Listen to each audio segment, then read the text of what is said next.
वो हम दर्शकों को बता दें, डी कंपनी के आतंकियों पर यह नया खुलासा हुआ है। भारत में स्पेशल यूनिट बनाने की साजिश थी। हथियार विस्फोटक भेजने के लिए यूनिट जो है वो बनाया गया था। ड्रग्स और नकली नोट भेजने के लिए यूनिट तैयार किया गया था। तो किस तरीके से भारत में आतंकी साजिश को अंजाम देना है, उसके लिए पूरी प्लानिंग जो है वो की जा रही थी। आतंकी घटनाओं के लिए नई प्लानिंग तैयार थी। आईएसआई की प्लानिंग को अंजाम देना था और बड़े नेताओं पर हमले की साजिश भी जिसमें शामिल बताई जा रही है। बड़े कारोबारी पर हमले की भी साजिश थी। ये तमाम बातें जो है वो सामने आ रही हैं कि किस तरीके से भारत में आतंकी साजिश जो है वो रची जा रही थी।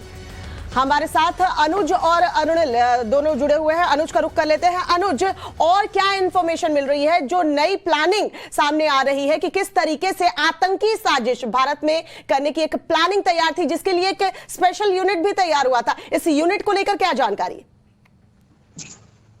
जी बिल्कुल, जहां तक इस यूनिट की बात की जाए तो इस यूनिट के जरिए डी कंपनी जो है एक बार फिर से भारत में आतंकी गतिविधियों को अंजाम देने की फिराक में था। इतना ही नहीं, कुछ पॉलिटिकल लीडर जो थे, बिजनेसमैन जो थे, वो इनके निशाने पे थे। और जाहिर तौर पर जो एम था वो एम ये था कि भारत में एक बार फिर से ड्रग्स और फर्जी जो फेक नोट्स हैं उनको कहीं ना कहीं बढ़ावा दिया जाए, फेक नोट पहुंचाया जाए, जिससे भारत की अर्थव्यवस्था पर असर पड़े। इतना ही नहीं, ड्रग्स को स्मगल किया जाए ताकि नौजवानों पर इसका असर डाला जा सके। तो कहा जा सकता है कि एक तरीके से एक नई साजिश को अंजाम देने की फिराक में ये डी कंपनी था। और इसी वजह से हमने देखा था कि एनआईए ने रेड किया था बाकायदा 29 लोकेशन पर। इससे पहले एनआईए ने छापेमारी की थी, जिसके बाद कहीं ना कहीं तमाम चीजों के बारे में एनआईए को पता चला था।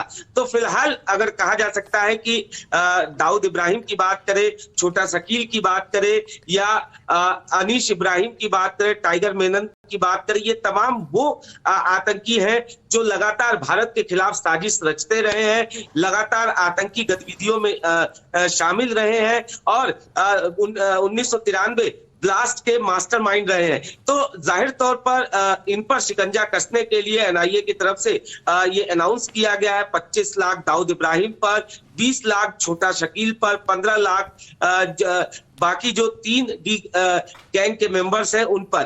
तो एक तरीके से कहा जा सकता है कि बड़ी साजिश के बारे में पता चला। और निश्चित तौर पर अगर डी कंपनी की बात किया जाए तो लगातार डी कंपनी भारत के खिलाफ साजिश रचने की कवायद करता है। वो लगातार भारत में स्लीपर सेल जो है उनको एक्टिव करने की कवायद जो है उसके द्वारा की जाती है। और अब जिस तरीके से ये पता चला है कि कैसे जो बाकी आतंकी संगठन थे, चाहे अलकायदा की बात किया जाए, जैसे मोहम्मद की बात किया जाए, लश्कर तैयबा की बात किया जाए, इनके जरिए इनसे मिलकर ये भारत में जो है एक बड़ी साजिश। अनुज, आईएसआई का भी नाम आ रहा है इसमें।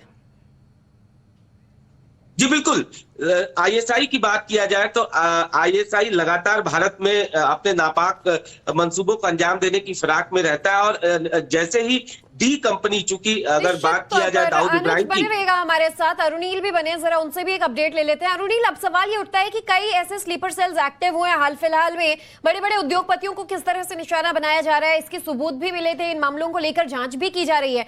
अब तक जो डी कंपनी है, अंडरवर्ल्ड जो होता था, वो अपने नेटवर्क के आधार पर काम करता था। बड़ा और चौंका देने वाला खुलासा ये है कि क्या इनके भी तार अब आईएसआई से जुड़ रहे हैं? क्या ये आईएसआई के प्लानिंग्स को अंजाम देने में लगे हुए थे? ये इन्वेस्टिगेशन एजेंसी को इसमें पहले ही शक था, इसमें उनके पास सबूत भी थे कि किस तरीके से आईएसआई एक फंडिंग कर रहा है।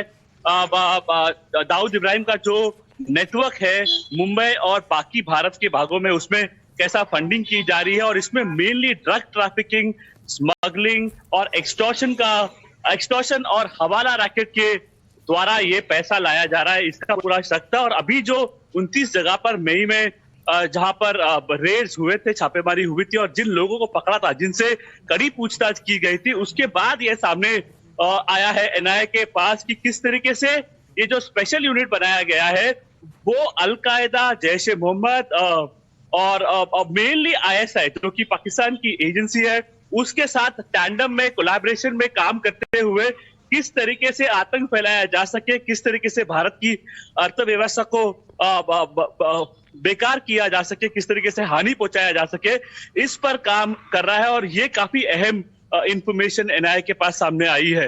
अभी इस पे कितने और लोगों के साथ एक्शन ली जाएगी?